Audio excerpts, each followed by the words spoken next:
Y, pero aquí no dice grabar. Teti. Ya está grabando, doctor. Ya está grabando ya. Sí, ya, gracias. Bien, continuamos porque después voy a tener que cortar estas partecitas. Hoy día tenemos que hablar esto de la sepsis. ¿Y qué me decías que era Gunnar sepsis?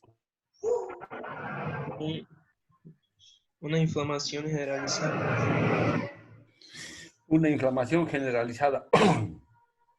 A ver, ¿en qué patología podemos ver una inflamación generalizada?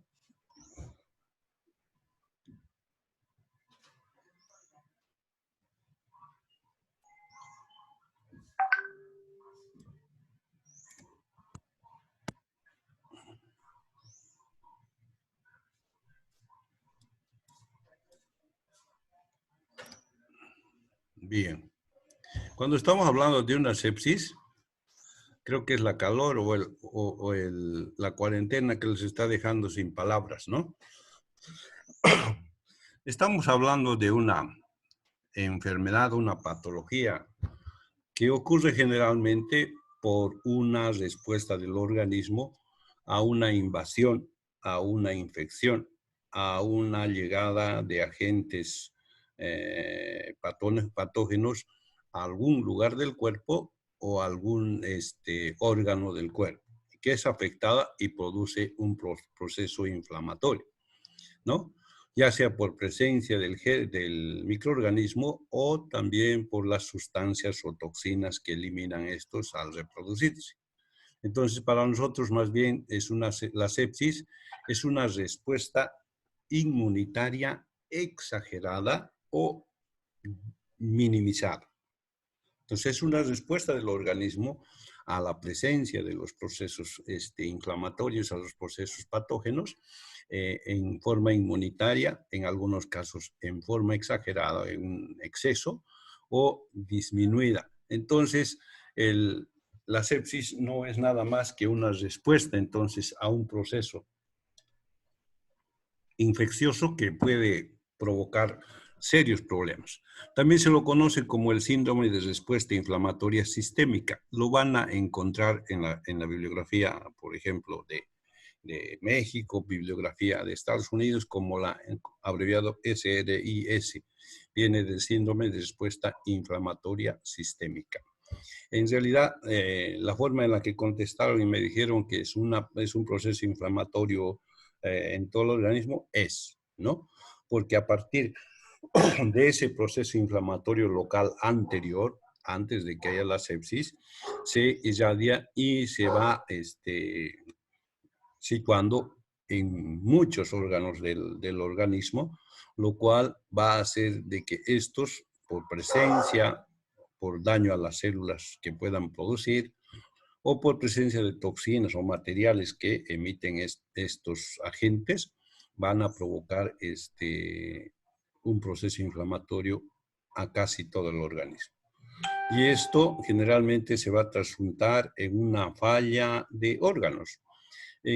Cuando ustedes vayan, por ejemplo, al hospital y vean que se emita un certificado de óbito, motivo de fallecimiento, en casi todos van a decir falla o masiva de órganos o muerte por falla del sistema renal, así. Entonces son diagnósticos grandes que se pone, sobre todo cuando se trata de personas que han fallecido en los servicios de terapia o cuidados intensivos. Esta es la sala generalmente donde terminan este tipo de pacientes. Entonces, cuando hablamos de una sepsis, estamos hablando de esto que nos hemos referido hasta ahora, ¿no?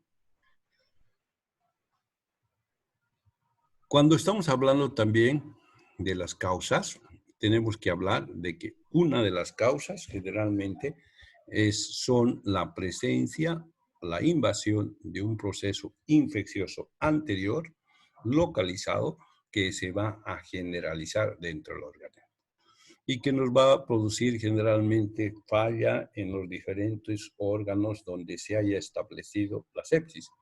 y que generalmente concluye con una disminución de la función de todos los órganos que están afectados. Entre estos, los sistemas más afectados está el sistema urinario. A ver, no sé si se acuerdan ustedes un poco cuando hablamos de infecciones intrahospitalarias, cuando hablamos de riesgos biológicos para el área de salud, hablábamos de las patologías más prevalentes en el personal de salud y hablábamos nosotros de las ITUS, enfermedades del tracto urinario, ¿no? Entonces, eso refrenda y apoya, digamos, el sistema urinario es uno de los sistemas que es afectado frecuentemente cuando hay este tipo de problemas. Las sepsis generalmente afectan al sistema urinario. Tenemos unos cuadros más abajo que lo vamos a ver. También el sistema respiratorio, así como el tema de los otros órganos, el sistema digestivo, el sistema cardíaco, que normalmente son afectados cuando existe este tipo de problemas. Hay un cuadro un poco más abajo que vamos a poder ver. Estas infecciones pueden ser, dice, afectadas por microorganismos patógenos que ya los conocemos, pueden ser bacterias, virus, parásitos, hongos, que generalmente son los que producen este tipo. Si tuviéramos que hablar de este cuadro con el que ahora estamos compitiendo, que es el coronavirus, ¿podríamos considerar una infección generalizada? ¿Podríamos considerarlo como una sepsis? Ya, más fácil.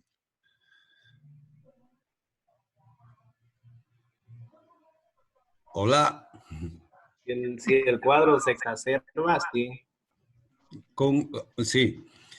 Si estamos hablando del coronavirus, estaríamos hablando de esos factores también que hemos considerado los factores de la edad, grupos vulnerables, que generalmente terminan en las UTIs, o sea, ahorita en los centros o los cuidados intensivos, ¿no? Los dos que han fallecido en estas salas y generalmente se debía a eso, a que han tenido una sepsis por la proliferación de estos virus, sobre todo al sistema respiratorio. ¿Cuál es el principal problema en el coronavirus, sobre todo para los mayores? En la información han debido escuchar, ¿no? ¿Qué sistema es más afectado? Pulmonar. Exacto, ¿no? La neumonía es una de las cosas que generalmente provoca esta patología. Todas las personas que van a ir a cuidados intensivos, aquellos que ya están con un problema bastante serio del coronavirus debido a su inmunología, terminan generalmente desarrollando un cuadro respiratorio grave. Por eso es que la preocupación de las autoridades de salud, los médicos y todos ellos era de que no tenemos respiradores mecánicos, no tenemos la suficiente cantidad para atender.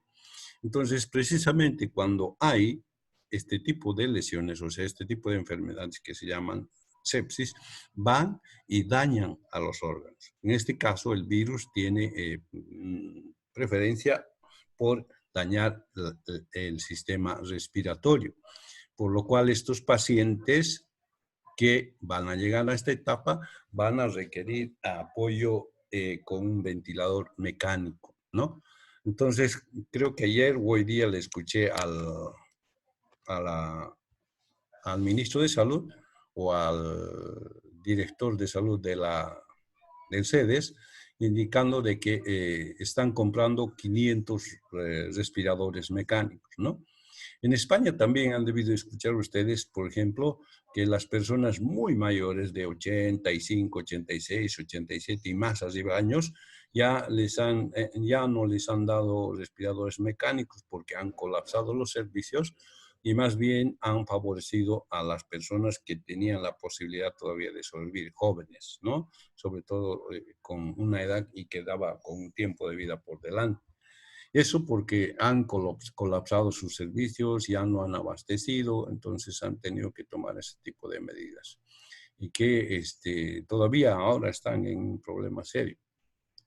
Nosotros estamos camino a eso y va a depender del comportamiento de la población, del comportamiento del control que se está haciendo con la cuarentena para poder evitar la mayor esparcimiento del virus y mayores casos, ¿no? Entonces va a depender mucho de eso.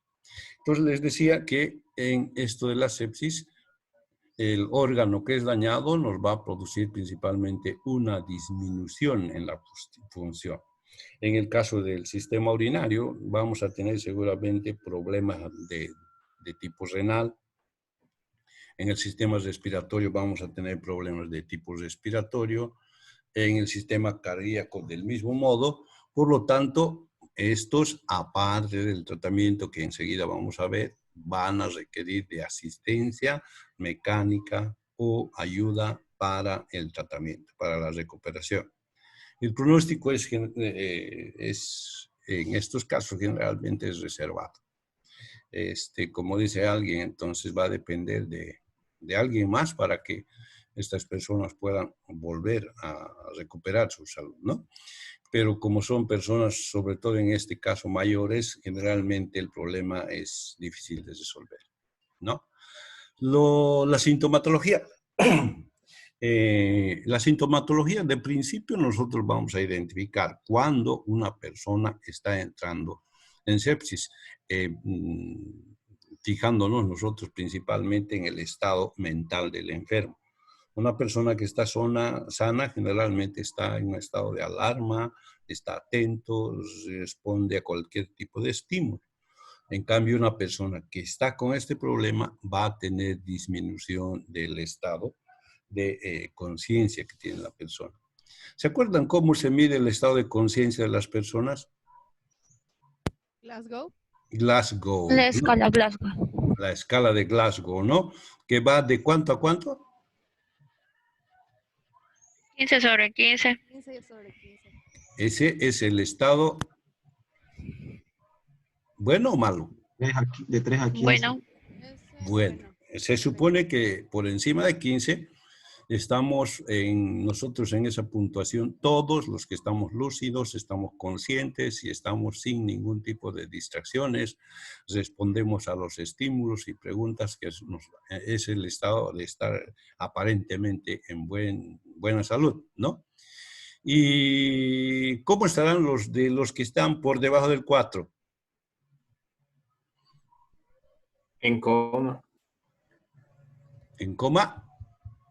Sí. ¿Y los que están por encima del 4? Estuporosos. Estuporoso, el estado estuporoso.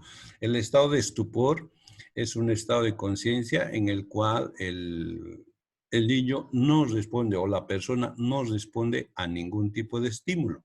Por ejemplo, en los niños, niños que estén con un cuadro de diarrea y tengan deshidratación y tengan 4 síntomas, el síntoma general se conoce, ¿no?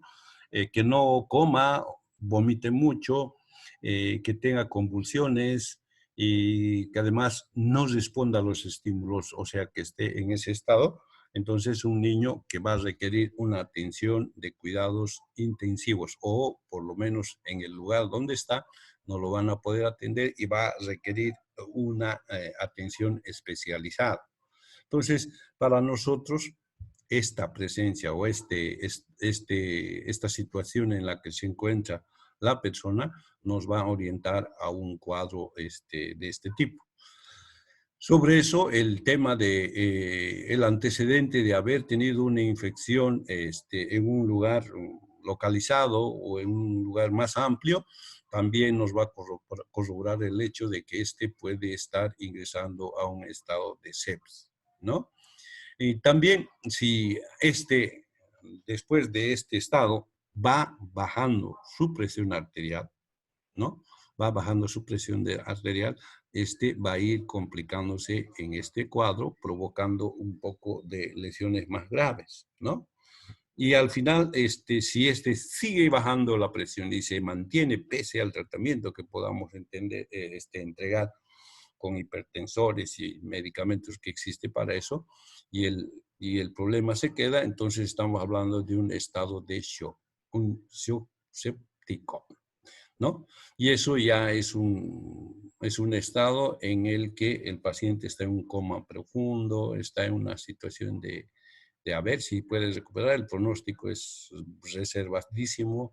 Es el momento en que hay que decir, bueno, empecemos nosotros a orar porque no sabemos realmente cómo va a resolver, porque todas las medidas que deberíamos tomar se han tomado y el paciente no responde o hay que esperar para ver la respuesta. De todo este cuadro, los síntomas que podemos resaltar también son los escalofríos. Gente que va a pasar, va a estar con una temperatura alta, pero a la vez va a estar temblando, tiritando como si le estuviera haciendo frío. Eso es el escalofrío. Delirios o confusiones, muy frecuente. Ustedes han debido ver en alguno de sus hermanos si es que han tenido un proceso febril. Cuando la fiebre es muy alta y no lo hemos controlado, estos empiezan a hablar cosas que no deben, como si estuvieran mareados, ¿no? Eso se llama confusión o delirio. Existe esa situación en este caso. Hay fiebre o hipotermia, cualquiera de los dos. Por eso les decía, el tema de escalofrío se refiere a eso. Una temperatura de 40 grados frente a una temperatura de 35 o 32 que está en el momento. Hay una diferencia y eso le va a provocar esas reacciones de temblor, de frío, que es muy característico cuando hay un antecedente o cuando va a haber este tipo de cuadros. Los mareos, el aumento de la frecuencia cardíaca como consecuencia de la dificultad en la circulación. Para la compensación, el corazón va a aumentar su frecuencia cardíaca. Y sobre todo por la hipotensión o la hipertensión, cualquiera de los dos, ¿no? Temblores, erupciones cutáneas que implican cambios de textura o de color en la piel. Además, el incremento de temperaturas que es muy frecuente en este tipo de cuadros. De acuerdo a la gravedad, estas se pueden clasificar en tres tipos, ¿no? La sepsis, o sea, sencillas, las sepsis normales, las sepsis graves y las que tienen un shock o las que conllevan a un shock séptico, que es otro tipo. Las primeras, o sea, la sepsis se presenta solamente en las enfermedades sin que aún no exista falla de algún órgano. Entonces, estas personas todavía pueden estar deambulando, pueden estar conversando, pero que ya tienen una proliferación muy grande de este tipo de agentes, que si no se los trata, estos van a pasar al segundo tipo de la sepsis, que es la sepsis grave. En estos, los casos en los que falla un órgano, o sea, acá ya hay una focalización de la infección generalizada en un órgano, ¿no? Puede ser, por ejemplo, en el problema, en un riñón o en ambos riñones. Entonces, lo que nos va a producir es una infección, una insuficiencia renal. Por lo tanto, en parte el tratamiento, aparte de los medicamentos que debemos dar en farmacología, vamos a tener que asistir con tecnología para facilitar el trabajo. En este caso, después de la antibioterapia que se puede hacer, también vamos a tener que acudir a la diálisis, ¿no? A ayudar a través del riñón artificial que este organismo pueda filtrar su organismo y no provocar los problemas que se deberían al depósito de estas sustancias. El otro cuadro es el shock séptico, que ya habíamos indicado que es la fase ya extrema cuando esta sepsis se ha complicado demasiado y generalmente se caracteriza por la caída de la presión, de la tensión arterial. Se entrega tratamiento, se le hace una vía donde se va añadiendo los líquidos que requiera, se añade cristaloides, se añade electrolitos, pero la presión baja se mantiene. Entonces, ya es un shock séptico. Es un paciente que se conoce como que está en coma.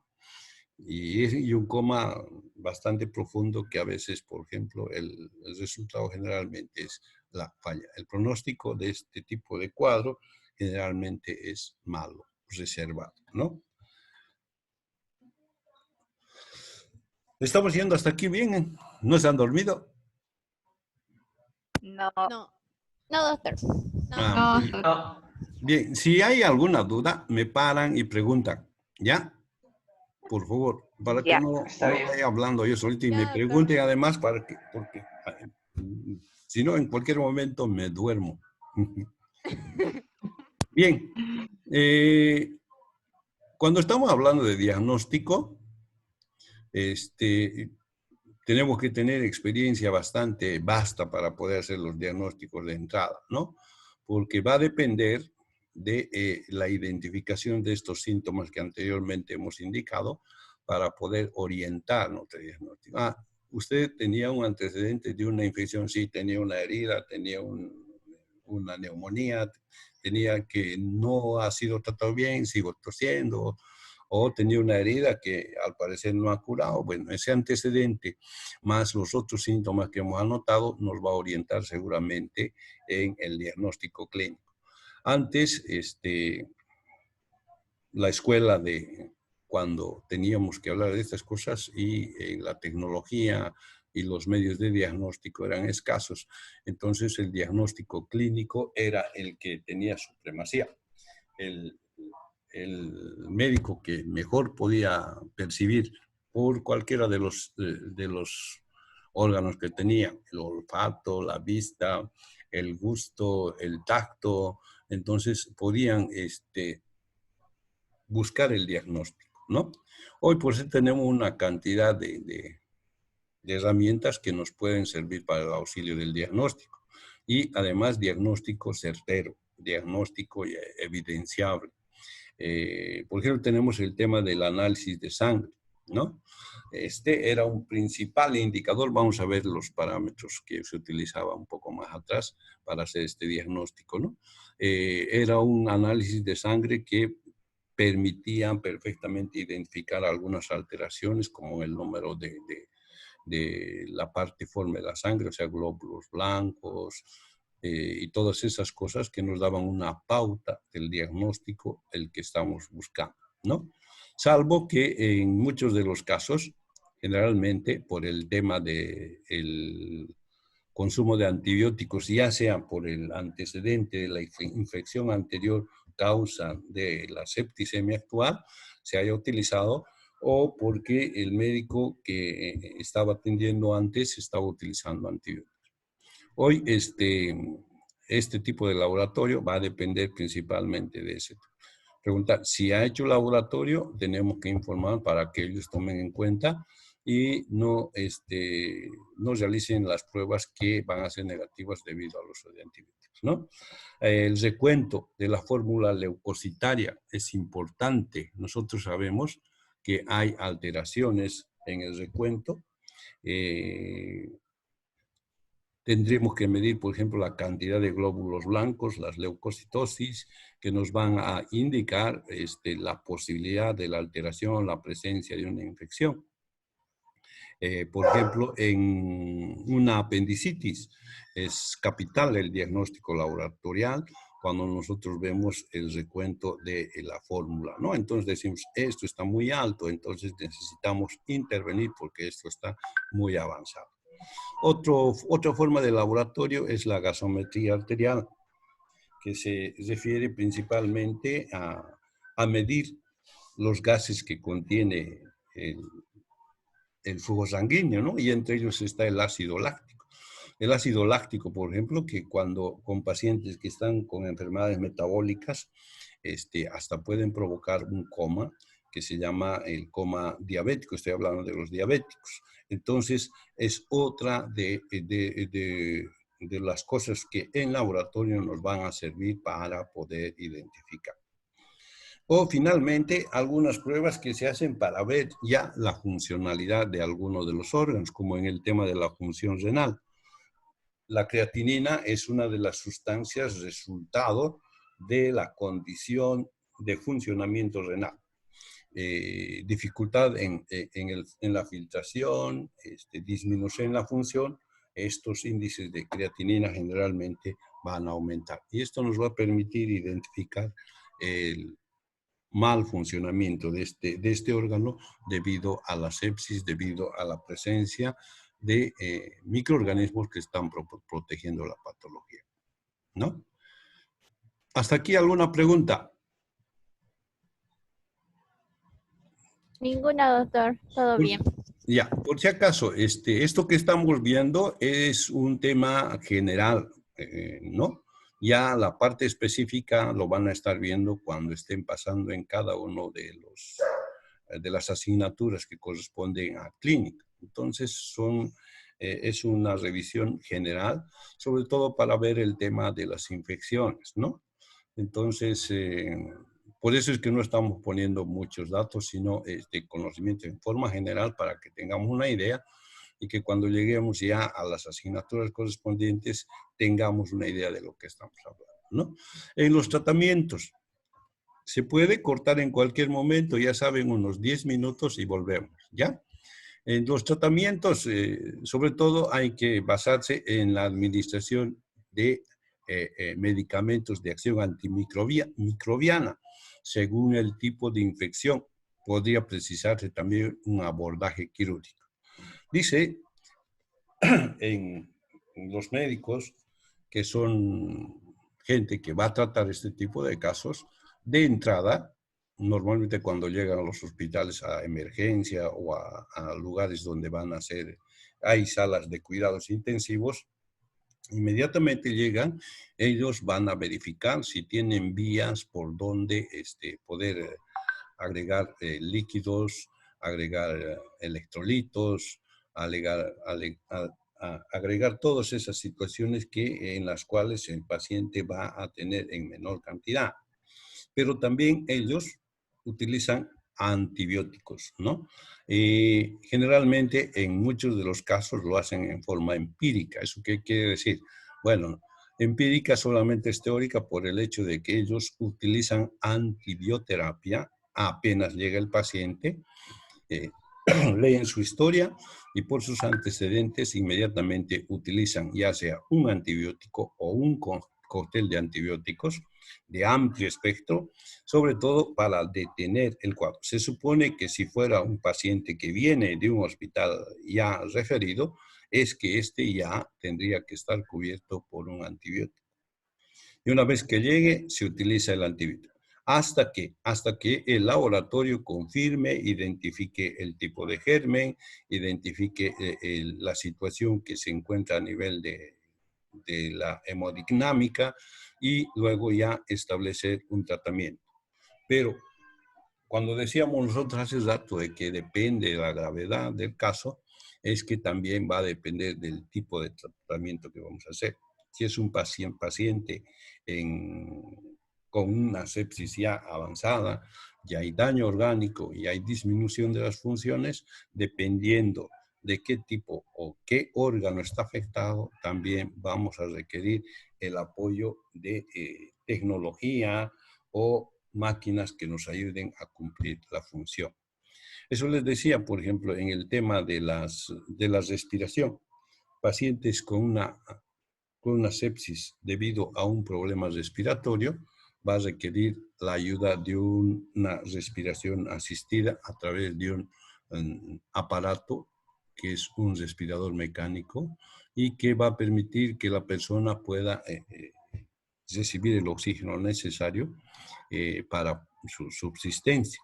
En el caso de un paciente que tenga o esté en sepsis debido a una insuficiencia renal, seguramente nosotros lo que vamos a hacer es utilizar las diálisis como un medio de mejorar y poder resolver el problema de la intoxicación debido a las sustancias no eliminadas por el riñón. Y así, cada uno de los órganos va a requerir una asistencia dependiendo del grado de lesión y falla de cada uno de los órganos.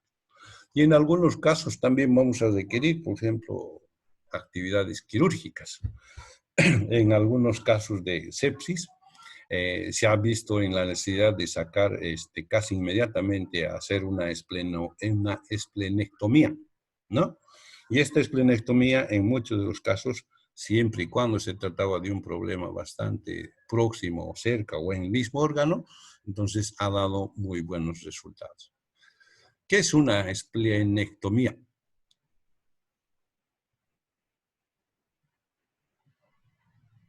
Cuando se saca el vaso. A eso, sacamos el vaso, ¿no? Se saca el vaso precisamente ¿para qué? ¿Qué se produce en el vaso? ¿O cuál es su principal función del vaso? Formación de Limpia la glóbulos sangre. rojos. ¿Cómo? Y limpia la sangre. Formación de glóbulos rojos. Formación Limpia la y qué sangre. más? Limpieza de la sangre, creo.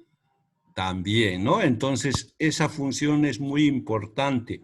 En el caso de que una persona esté entrando en shock, entonces normalmente, como última medida, con una medida heroica, utilizan esta parte de la cirugía para resolver el problema. Bueno, esos son las primeras cosas que se hace cuando vemos una sepsis. Aquí tengo unos 2 diapositivas que son parte de las actividades que hacen al llegar a un hospital con una persona que está con un cuadro de sepsis, ¿no? Primero dice, el primer paso es medir el nivel de lactato en sangre. Se evalúa si el valor inicial es mayor de 2 miliosmoles, ¿no? Eso significa de que esta persona, si está en un proceso de sepsis o está entrando en un coma, esto del lactato va a subir bastante. Entonces, es una de las cosas que los orienta en este momento. El segundo paso, realice un hemocultivo para identificar causa de la infección. Eso a veces conlleva un poquito de tiempo, pero siempre permite luego, después de identificar, establecer ya un tratamiento específico después del primer tratamiento que iniciamos en forma empírica, podríamos decir, con antibióticos de amplio espectro, como dice acá abajo, antibiótico de amplio espectro que sea activo contra el organismo causal.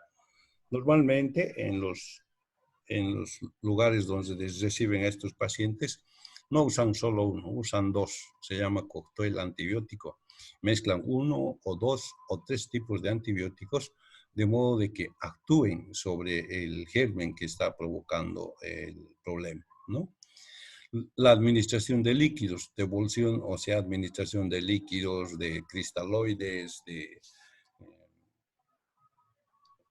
todas esas sustancias que se han perdido o van a estar disminuidos y que pueden provocar un desequilibrio en el metabolismo.